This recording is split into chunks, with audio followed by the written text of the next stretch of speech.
ప్రపంచ test championship 2023-25 final కు team India మరింత దగ్గరైంది.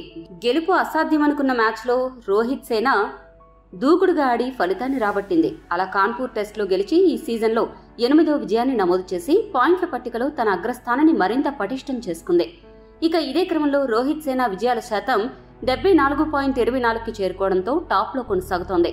ఇక ఆస్ట్రేలియా 62.5 విజయాల శాతంతో రెండో స్థానంలో ఉంది. ఇక్కడ మరో గమనించాల్సిన విషయం ఏంటంటే ఈ రెండు జట్లు తప్ప మరి ఏ ఇతర జట్లు కూడా 60కి పైగా విజయాల శాతం కలిగి లేవు. అంతేకాదు అగ్రజట్లైన ఇంగ్లాండ్, న్యూజిలాండ్ పరిస్థితి ప్రస్తుతం చాలా దారుణంగా ఉంది. చెప్పాలంటే వారు దాదాపు ఈ సీజన్ WTC ఫైనల్ రేసు నుండి వైదొలిగినట్లే. ఈ రెండు జట్లతో పోలిస్తే సౌత్ ఆఫ్రికా ఇంకా 4 టెస్ట్ సిరీస్లో ఆడాల్సి ఉండడంతో వారికి ఫైనల్ రేసులో నిలిచే ఛాన్సెస్ ఎక్కువగా ఉన్నాయి. అయితే ఇదేమంత సులభమైన విషయం కాదు. వారికి ఇండియా, ఆస్ట్రేలియా నుండి గట్టి పోటీ ఉంది. మరోవైపు అనూహ్యంగా శ్రీలంక జట్టు ఇంగ్లాండ్ జట్టుపై చివరి టెస్ట్ మ్యాచ్లో గెలవడం, అలానే కివీస్ ని క్లీన్ స్వీప్ చేయడం వంటి అంశాలతో 55.56 విజయాల శాతం సాధించి టేబుల్లో టాప్ 3కి చేరుకున్నారు.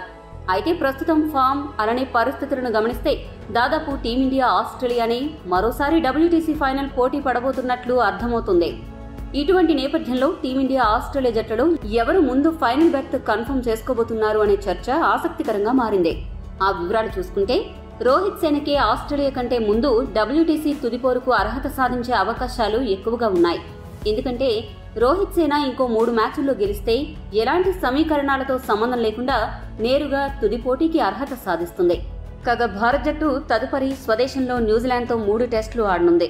సొంత గడ్డపై భారత్ జట్టుకు తిరుగులేదన్న విషయం ప్రత్యేకంగా చెప్పాల్సిన పని లేదు.